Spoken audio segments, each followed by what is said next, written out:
Two things alcoholics will not tolerate: bad coffee and a speaker that runs over.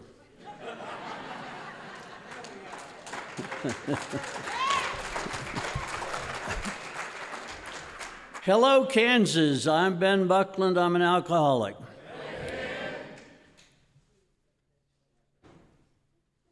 Man, I am just absolutely blown away at this whole thing, this facility.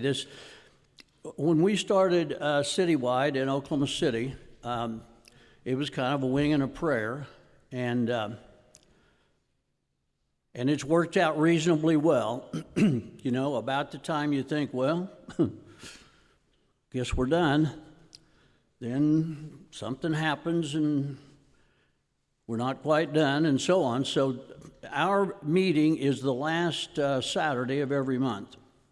So this month is our anniversary month. It's our 9th anniversary, and our speaker will be Polly Pistol from Florida. Love for you to come down and join us. As so many of you have, this group came down and shadowed us, but I didn't know we were being shadowed. And, you know, these deals are for fun and for free. Nobody ever makes any money, and usually at the end of the money, there's a little bit of expense left. So we were setting up, you know, we start about 3 in the afternoon. We have a church, and a lot of people use it. It's the recreation facility. There is a black church that comes in after us at midnight that night. So we reconfigure the church after our part of it after we finish. So we're setting up, and I'm doing whatever I'm doing, and I turn around, oh, and there's a couple of people there. They go, "What are you doing?" Well, if you've got my record, it kind of shakes you when somebody says, "What are you doing?" You know, well, I was just, okay. So we kind of finally gathered who was what and why the folks were there and what they were going to do, and you guys have done incredible. This is amazing. How many of you, this is the first time, like it is for me, to be at this thing tonight? Isn't it incredible? This is just, whoa.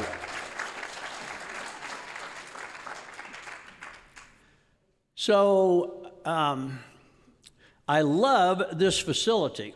I love it. I hate this podium. What do you do if you need to scratch?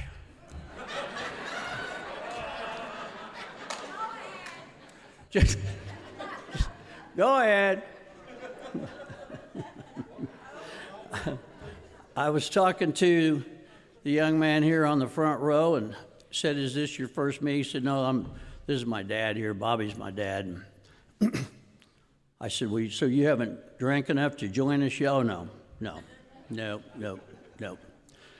I said, "Well, I hope we'll be here if you need it. What you're looking at is the biggest organization in the world that none of us wanted to join. The upper class of the mentally ill. And if you doubt that, denial is a treatment term. You are delusional." My sobriety date is 7, the final one, I hope. Oh, Lord, is July the 15th of 1985. And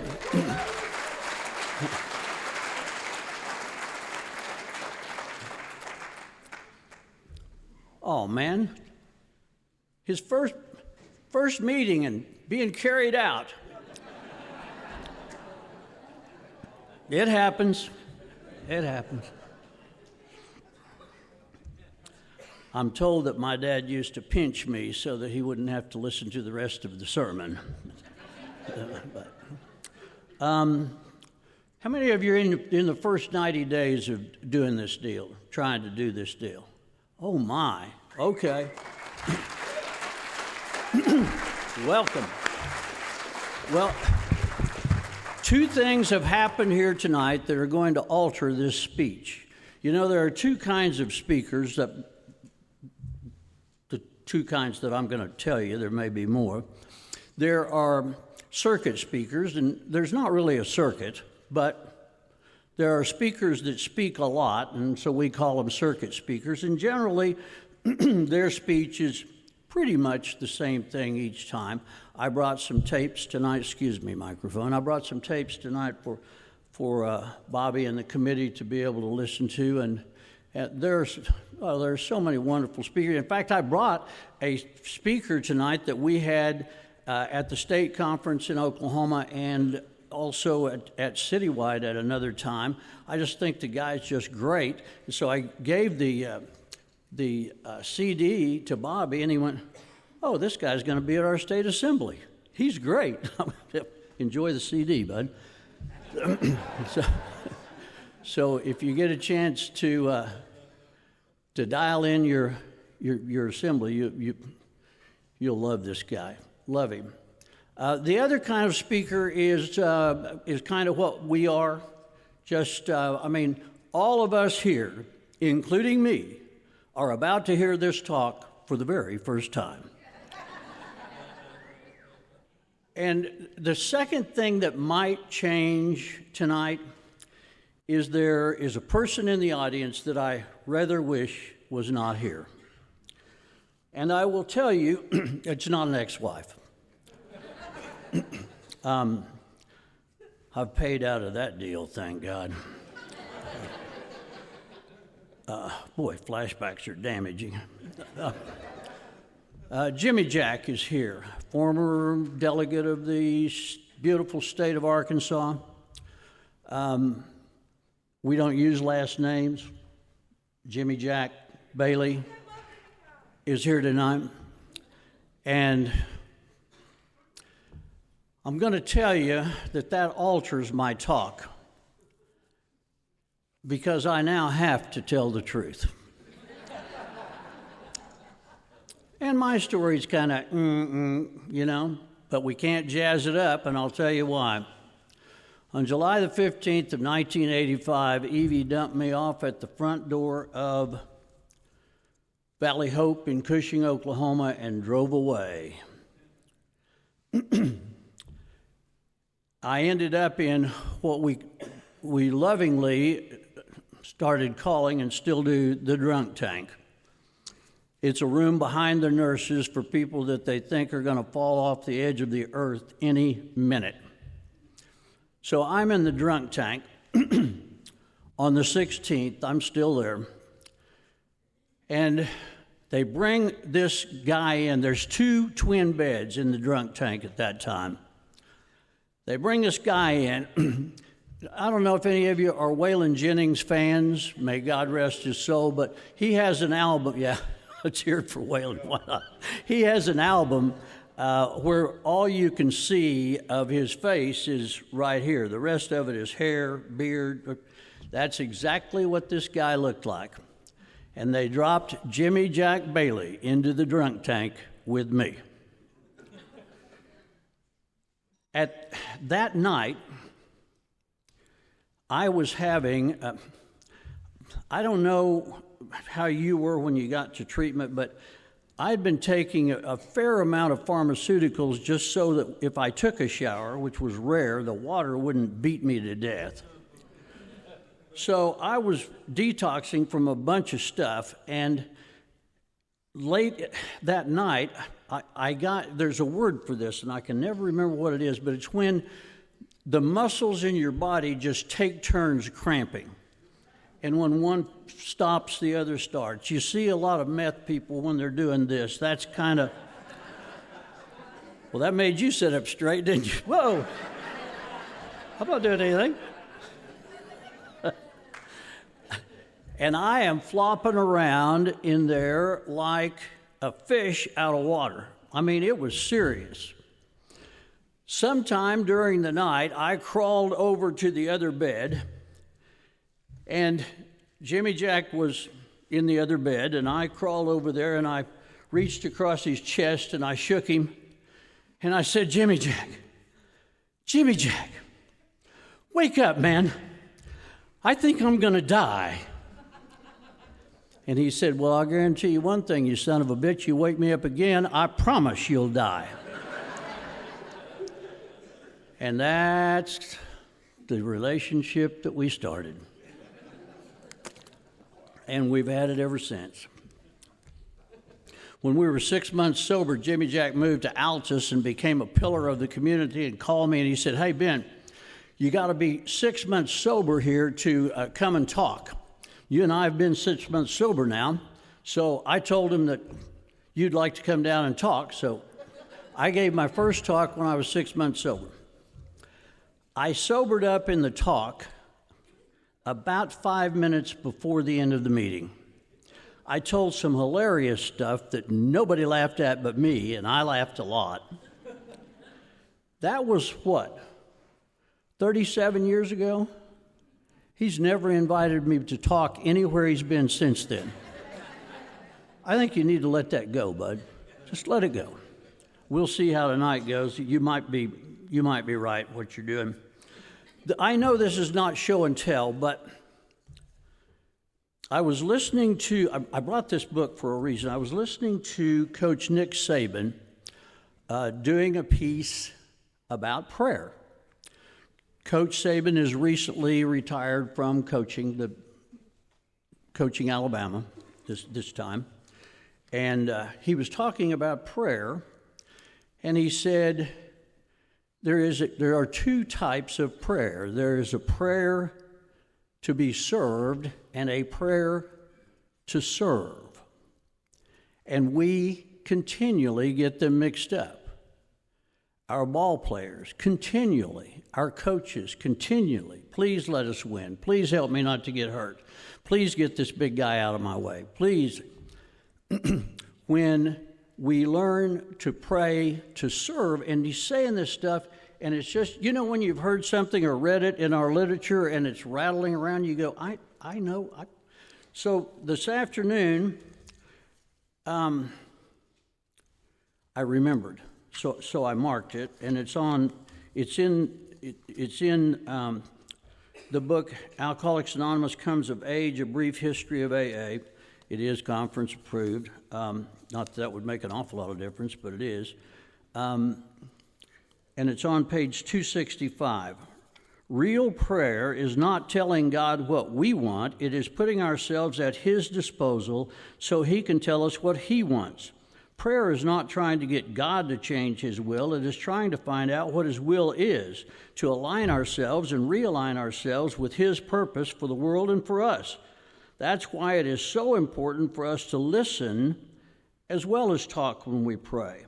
That's why it is good to begin these meetings with silence. Oftentimes we come feverishly and wildly, and we just need to quiet down before God can do anything with us. And that's the moment of silence that we had tonight before we began, and your breath kind of starts to center up a little bit, and we stop carrying the family problems on our shoulders and so on, and we spend some time together. I don't think these talks probably sober anybody up. Hopefully they don't cause you to peel off and stop at the bar. In fact, I was coming on my way up here.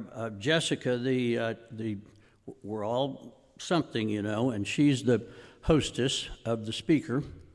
And so she said, so I called her, Jessica with a K. I called her, and she was busy here and didn't fully hear what I said. And what I said was, I'm just giving you a call to let you know that I didn't stop at a bar in Anthony, Kansas and get drunk. And she said, "You're what?"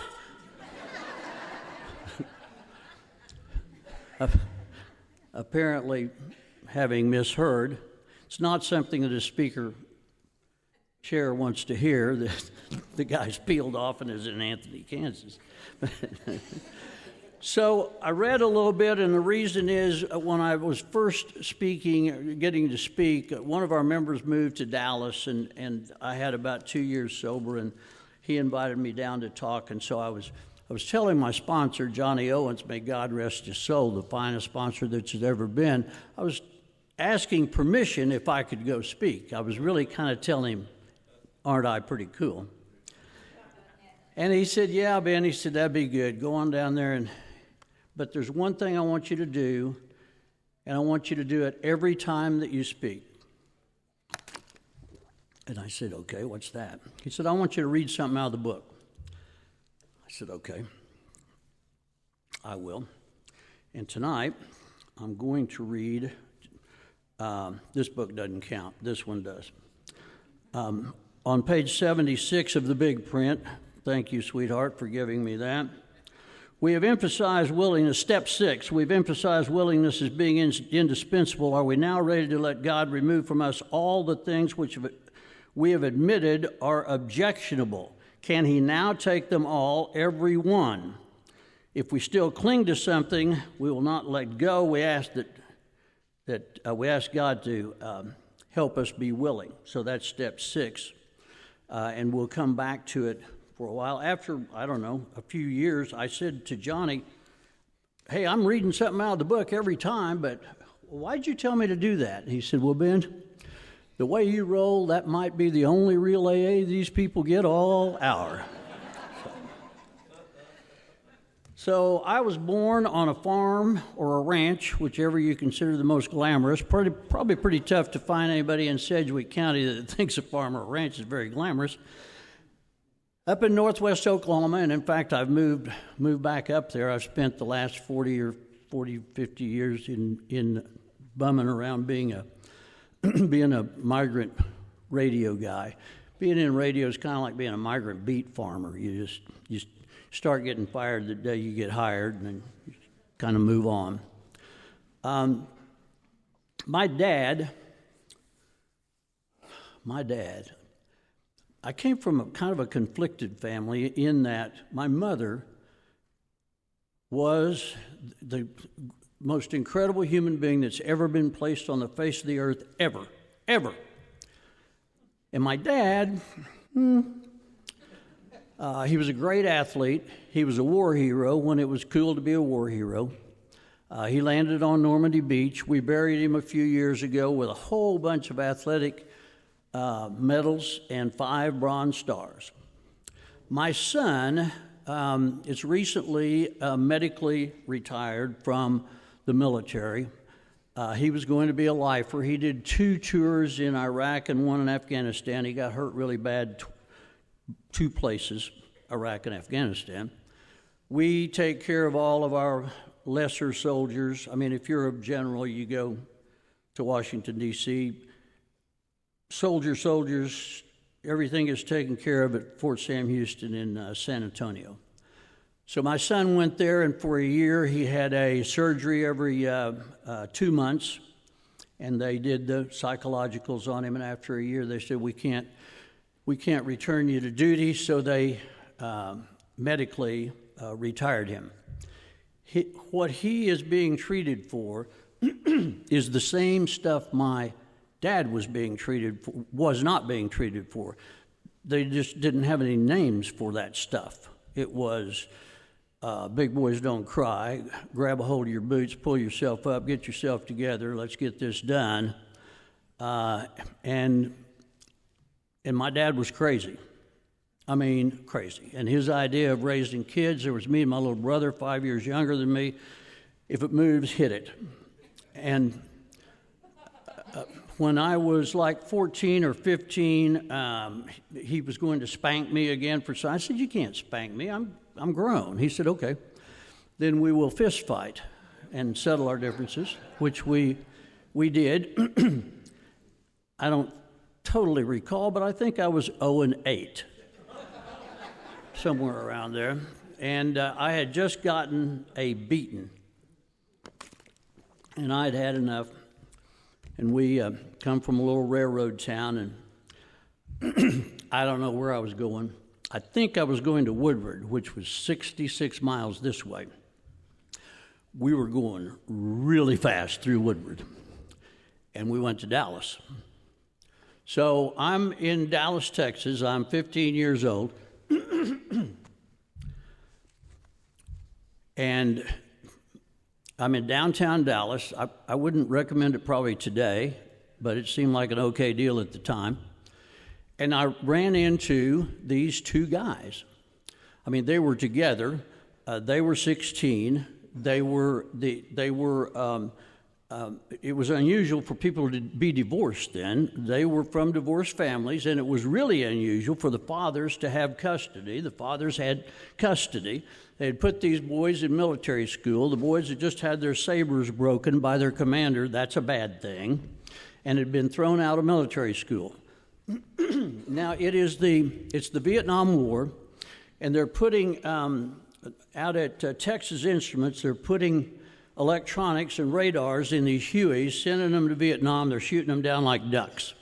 So Texas Instrument is running 24/7 high-dollar shifts to keep making these helicopters. And you had to have, now all of these licenses have disappeared. They disappeared in the Bill Clinton years. But previous to that, you had to have licenses to do these certain things. There was a third, a second, and a first. The license technically was called an electronics and radio telephone license. And to be a disc jockey, which is now an air personality, you had to have what was called a third phone. That's the lowest one. A second was to install electronics, and a first is to install sophisticated electronics like radar. So you had to have a second to work at Texas Instrument and a first to be able to install radars. I think the minimum wage was $1.25 then, I think. I won't miss it far. The guy that installed, or the gal, whoever, installed the radar paid $31 an hour. You had to pass a government test to be able to get those licenses. So a school, Elkins Institute of Radio and Electronics, I would assume it's not there, but you can find it with your phone, was in Dallas. And to make it more glitzy, they put a broadcasting portion with it. So these two kids were in Dallas. One was from Wisconsin, one was from Oklahoma City. They were going to go to this school and become famous disc jockeys, and one of them did. I ran into them in downtown Dallas. They were rather intrigued with me. They had a lot of money. I had none. That was intriguing. And so I used to say in this talk that I was running the streets of Dallas when I was 15. Well, I did for a day and part of a night. And then we lived at the Lemonwood Apartments. Now, they are still there. They're on Inwood Road in Lemon in Dallas. They're kind of old now. They were brand new then. And next to us lived a surgeon from Parkland Hospital. And on this side lived the president of Republic Bank of Texas. So we weren't really roughing it as such. We go to Love Field, because that's all there was, to meet one kid's dad. And he buys us lunch. He flies his plane in. His name is Taylor. He's an oil man from Oklahoma City. His company was called Toto. I asked his son one time, why Toto? He said, well, T-O-T-O means Taylor owns total ownership. My dad owns everything from the seismograph company up to the canning of the oil, which he sold to Texaco, who sold it to somebody, but Mr. Taylor was doing pretty well. He flew down, we sat down, he said, you guys want to go to that school, huh? They said, yeah. He turned to me and said, you want to go? And I went, yeah. So I went to electronics school. That's what I thought. Never saw Mr. Taylor again. Talked to him on the phone and thanked him, and that was it. My birthday is July the 3rd. This school, of course, is in the summer. For my 16th birthday, the guys gave me a night at the DuPont Plaza, which is now the Lowe's Anatole. The Beatles were in Houston. The Beach Boys were in Dallas. The guys gave me 2 tickets to the Beach Boys, a pint of Seagram 7, and a young lady named Shaniqua to accompany me. I would like to tell you just a wonderful story about my 16th birthday. However, what we learned that night is I'm a blackout drinker. Never saw Shaniqua again. I think we went to the concert. I had tickets in my pocket that you could kindly read if you could get the vomit off of them. I slept on a park bench somewhere down by the state fairgrounds. Are there any time travelers here? Any blackout drinkers?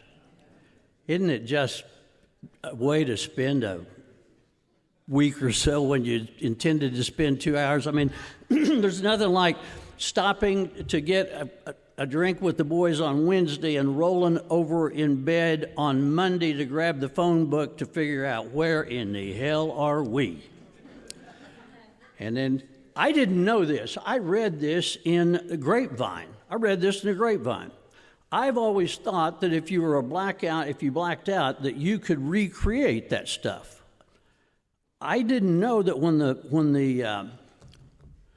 that place freezes, whatever it's called, I almost said it. It'll come to me at 3:00 in the morning. Anyway, when that freezes, you're not recording anymore. You can't go back and recreate what you did because it's not recording it. It's really not there. So all those times those cops got so mad when you were saying, I don't know.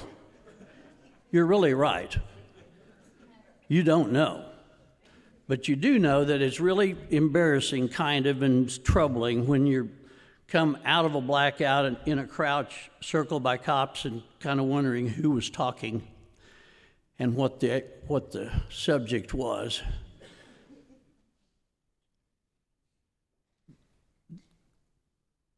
The time in Dallas was well spent because I didn't drink every day when I was 16. You guys didn't either? It really wasn't a problem for a while? So I graduated from that school. They had a placement bureau, and every radio and TV station at that time had to have a first-class electronic certificate, which I then had. Usually when you hire somebody with that certificate, they've got an education. We learned to take the test, is what we learned. But there was a radio station in a college town that needed my certificate, and they hired me, and they put me out doing what I was qualified to do. I was mowing the lawn and doing a fair job. The owner of the radio station was an ancient, could die any minute of old age. He was like 38. I'm 16, I'm mowing. He went away for a guardsman weekend, and the program director, he had a trophy wife. She was a cheerleader at the local college, and the program director and she had a tryst, and they got caught. And he got fired, and they had a meeting. And in the meeting at the radio station, they said, well, it's fine, you fired the guy, but he does an air shift. Who are we going to put on the air? And somebody said, what about the kid by the lawnmower? So that's how I got into business. I don't know, some people are qualified for what they do. That's how I started. Radio and TV is really kind of okay.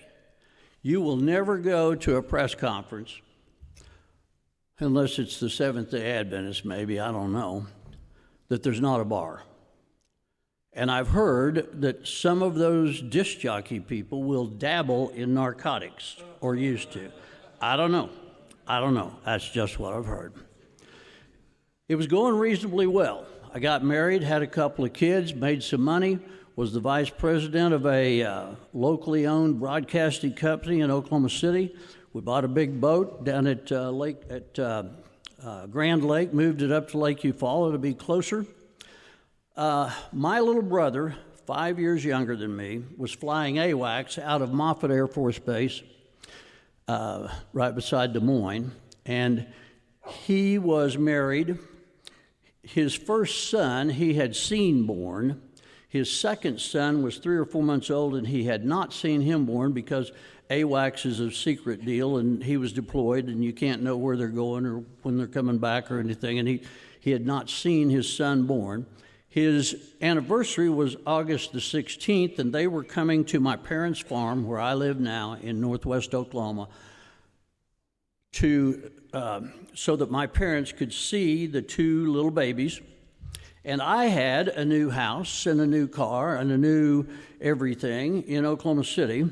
And I had a wife and 2 kids at the time. I mean, I know you can't trade in kids, and I don't mean that. I mean, we later had another child, is what I mean. We had 2 kids at the time. So we went up to the farm, and I wanted my little brother to know how cool I was. So I started conning and manipulating, and the day after his anniversary, we left and put the girls and the kids in the van, and we got in the car. We left the farm at 8:30 in the morning. We started drinking. We went to Oklahoma City. We saw all the stuff, showed him the radio stations, had an airplane, showed him the airplane, showed them the airplane. Went to Eufaula, showed him the new house. I'm cool. We go to Eufaula. We go out in the big boat. And it was a big boat. I don't know boats that well, but it slept 12. It had what they call a galley and a head that real people call bathrooms, and it had 2 motors. And so we took the boat out and we cooked out, and we brought it back in and parked it where the big boats park at number 9 landing. And so I'm going to make this amend to my little brother. Now, I don't know what an amend is at the time, but my little brother stayed home all of the time that my dad was becoming an absolute legend. My dad loved to fight. He didn't really care win or lose. He just loved to fight. And he started drinking when he was 13. He sobered up when he was finally incarcerated at 61. And my little brother stayed handy with him, fought the fights with him, got him out of stuff when he could. They were the best friends. I didn't really go back. I'm a mama's boy, and I would go back for all my mom's stuff, but my dad and I we just didn't put it together. So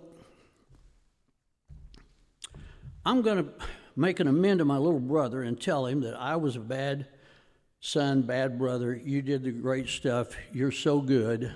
I'm going to do better. I'll do better, and so on. We had stopped going downstairs to the bathroom because the girls, it's 10:30 at night now. We've been drinking since 8:30 in the morning, so you've got a kind of a picture of that.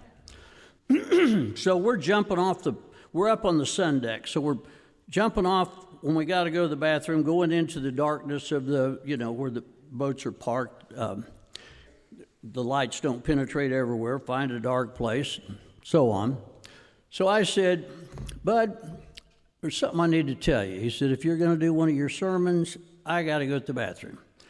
He went to the front of the boat and jumped off to the dock. It had slipped away from the dock just a little bit. He hit his chin on the dock and slipped into the water, and he drowned. And I tell you that for 2 reasons.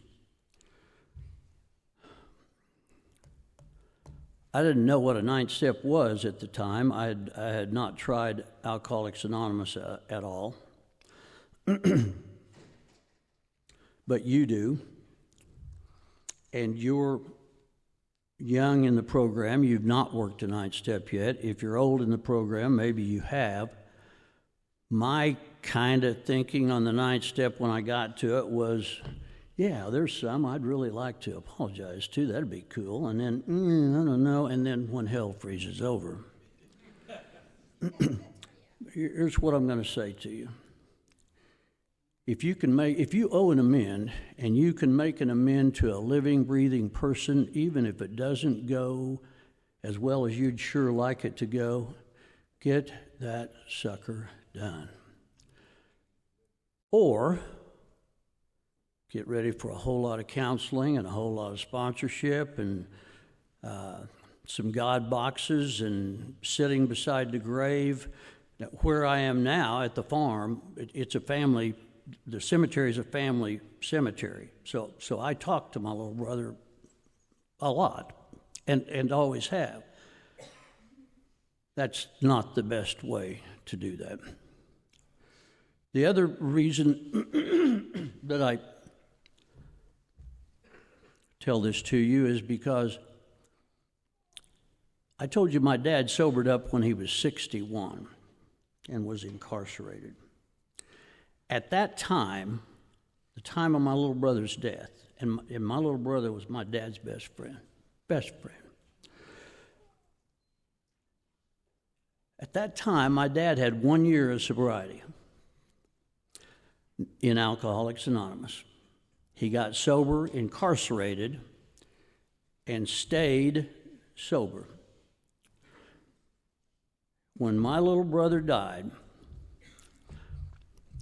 the farm is not too far from Alva, Oklahoma. At that time, there was one meeting a week in Alva, 7 o'clock on Wednesday night. If you missed it, Woodward 66 miles this way, Enid 72 miles this way, one meeting. It was a Runnymede Hotel, which has been redone, but it was in awful shape then. It was just an old wreck. Al-Anons met in the front room, AAs met in the next room, which means no AA was ever late for a meeting. That one takes a minute, but you get it. When my little brother died, for the next 90 days, not exactly, but around 90 days, if you called our house, and this is before cell phones, you got the landline, you called our house, day or night, you got a member of Al-Anon or Alcoholics Anonymous, that home group in Alva. The men that dress like I do for their everyday work got coveralls, and they fed cattle every day with my dad. The women, my mom was a school teacher all of her life. Her college roommate was another redhead. My mama was a redhead. She was the dean of women and an Al-Anon member. Those women cooked cookies and baked bread for every nursing home and every kindergarten within 100 miles of our farm. If you called our farm, you got a member for 90-some days, until they were sure that my dad was not going to drink. And he didn't. And he died with a bunch of sobriety, doing a lot of good AA work. And with this book and the program, we got our deal taken care of too. I'd like to tell you that I sobered up then. That's not the case. I did get a divorce. I know that'll surprise you. And I started raising kids, and oh boy, what a deal that was. Actually, when I first did get sober, my sponsor said, now, you know, a lot of people have trouble with a God image.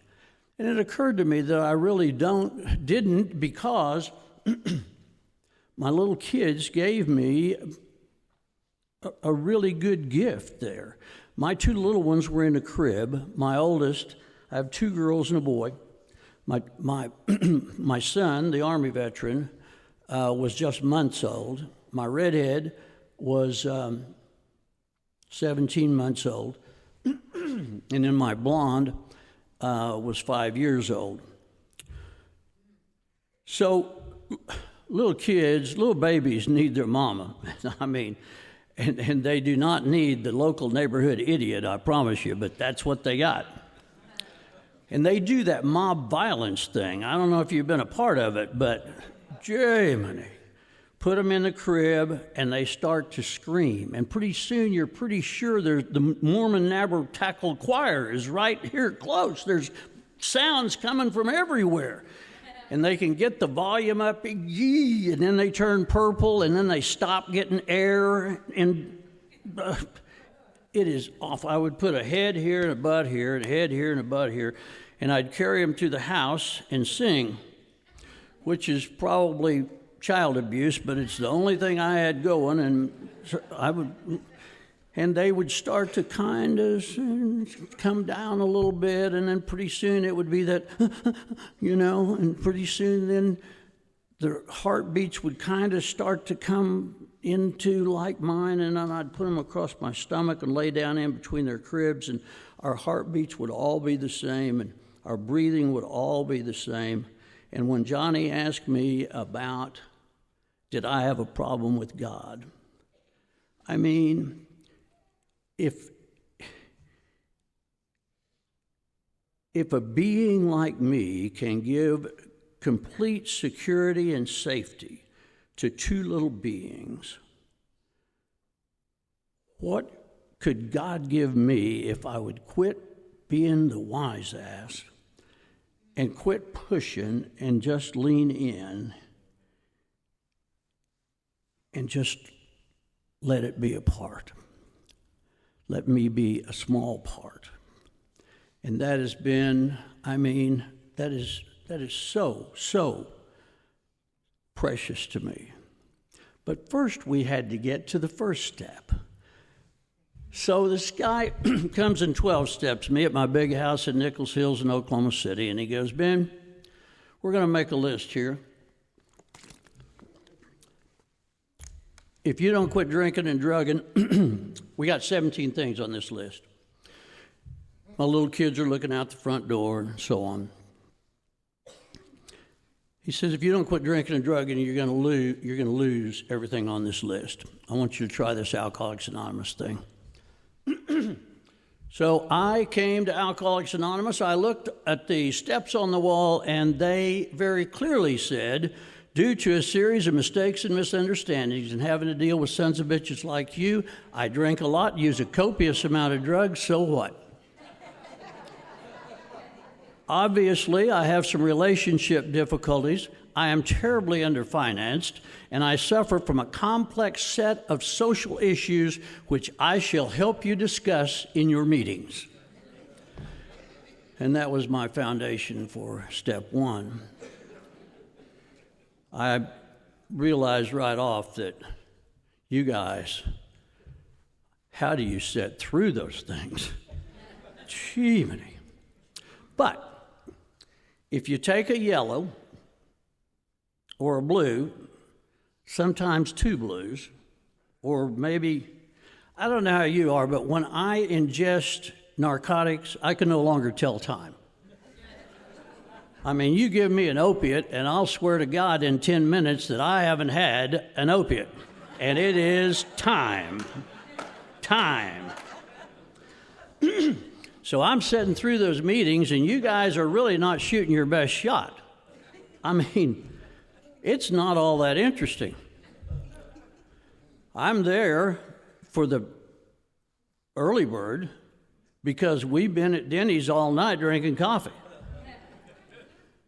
I'm there for the nooner. I'm there for the 5:30. Sometimes haven't even gone to the bathroom yet. Well, I have, but I didn't go. I'm there for the 8 o'clock. If they have a 10, I'm there for the 10, and then we go to Denny's. But it's just not catching. But we're having an oil boom, and I am making a ton of money. I'm in the radio business, but we're buying and selling these deals and promoting these wells. It's just the craziest thing. It's 1981. Penn Square hasn't gone down yet, but it will in just a few days. So we're doing these country concerts, and we've got the Outlaws coming, all of them. However, somebody shot at Willie Nelson, according to his manager, Mark Rothbaum, who I think is still his manager. Good Lord. somebody shot at Willie, and we're not going to let Willie play outdoor concerts anymore for a while, so they didn't. So we didn't get Willie, but we got Waylon and Jesse and the whole outlaw bunch, and we're at a ranch out by between Freedom and Woodward, and we get done with the concert. I'm still in my program, You've got to take a lot of blues when you're on a concert grounds, I promise. There's stuff happening that you need to settle down. So the concert's over, and Hank Jr. says, "You're a good old boy. We going to Sweetwater, get in the bus." Well, I'd never been to Sweetwater. So there we went. And that ended my little foray with the program. That was May the 15th of 1982. I remember the date well, and I have a poster of the concert to remind me. We were making a ton of money, and I discovered cocaine, which allowed me to live 35 years in the next 3. And when I got back to you the day before I met Jimmy Jack Bailey, I had lost everything on the list, and I had lost the list. I went to a men's meeting. We got out on the 16th of August out of Valley Hope, and that was a Friday, and I went to a men's meeting at the Western Club in Oklahoma City, 8 o'clock Saturday morning, and lo and behold, some idiot called on me. Don't know who it was, but I vomited what I vomited, and we left. When you walk out of the meeting room into the big room like this, the steps are right here on the wall in those 1-foot picture frame deals. So I'm coming out the door. And this old black man, who I didn't know at the time, I got to know him, incredible guy. Old black man with a dog catches up with me. He goes, "Benny, just a moment, please." He said, "I heard what you said in there. You are having a terrible time with the first step. So let's take a look at that step, Benny." So me and a blind guy and a dog are looking up here on the wall at the first step. He says, "If you'll notice, there's a hyphen in the middle of that. That means the end of a thought and the beginning of another." Now, there doesn't have to be synergy with the two parts of it, but there can be, and in this case, there probably is. All of that's right here, I promise you. We admitted we were powerless over alcohol. Now, Benny, we fully understand that you think it is really cute to be a toxic waste dump. But I'm telling you, if you ingest 2-anol, seconol, Demerol, any old thing at all, any way you do it, shoot it, huff it, snort it, drink it, insert it anally in a suppository, however it's done, Benny, you become a slave to that. That's what we're talking about. And when we talk about it in Alcoholics Anonymous. We are talking about the drug of alcohol. That's really all we want to hear you talk about, Benny. The other stuff, it's like mayonnaise to us. Yeah, there's mayonnaise, but we don't eat a lot of it. We don't eat it in gobs. Now, the second half of the first step, that our lives have become unmanageable. Oh, by the way, Benny, the first half of the first step is it asks you the question, do you have problems when you're drinking? Second half of the first step, that our lives have become unmanageable, that asks you, Benny, do you have problems when you're not drinking? If you answered yes to either one of those, you're in the right place. If you answered yes to both of them, you better lighten up, because your ass needs to be here a long time. He then put a capper on it and took me to page 61 or whatever it was that says selfishness, self-centeredness, that we believe, and so on and so forth. I didn't need that.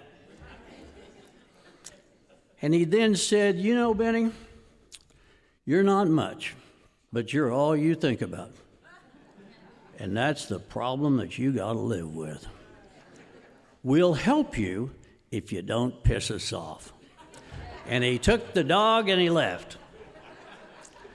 We got to be great friends later, and Gene White was his name, an incredible, incredible person. And that may have been the beginning, really, of my journey. I mean, of the real journey of being able to maybe shut up a little bit. When I started out, I read the 6th step. I'm going to spend the last little bit here talking about, is AA in trouble? I keep hearing that AA is in trouble. Well, let's see. Who comes to AA? People in trouble. Ain't nobody skipped in here and went, woo! Roses, I'm here. I don't want to be in Rotary anymore. I'm coming to AA. Does not happen. Yes. Does AA have a problem? Yes. It's the last bastion of democracy in the world. It's the only place left where one person has one vote, where nobody's any cooler or any worse off than anybody else.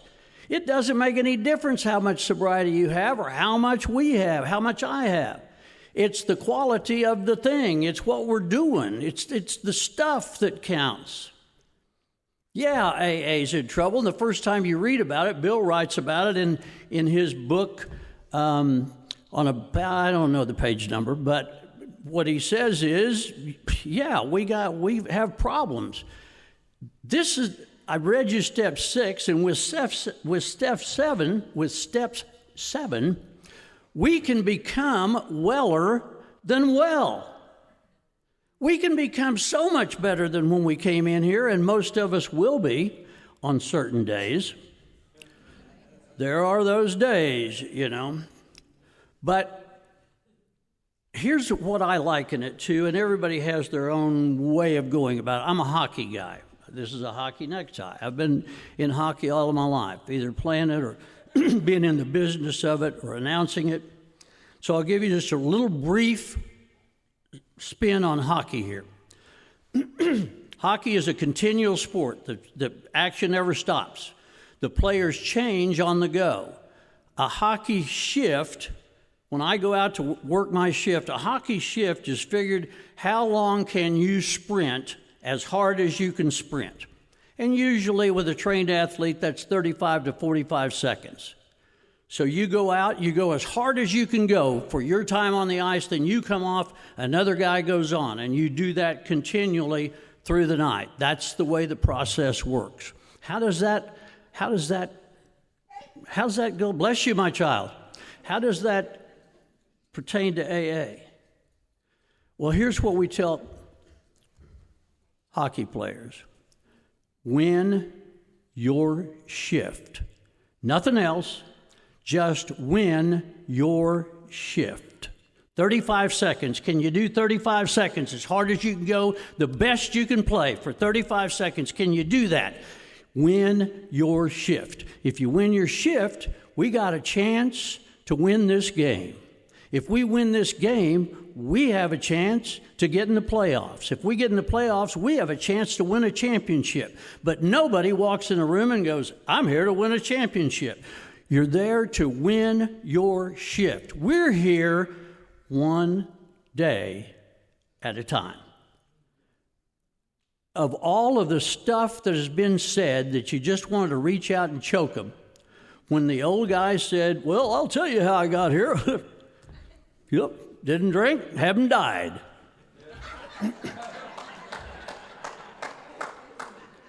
That's it. That's win your shift. Today, just today, just be the best AA you can be today. Service, Cliffy says this about service. He says service work in AA reminds him of college football. 22 people on the field, dirty, sweaty, upset, working hard. 60,000 people sitting in the stands on their asses criticizing. People on the field desperately need a rest. People in the stands desperately need exercise. Just talk to one of these people that stood up when they were asked who put this deal together and say, I'd like to be a part of this. And that's how your service can start, and be just the very best that you can be at that service at that time, and do it again and again and again.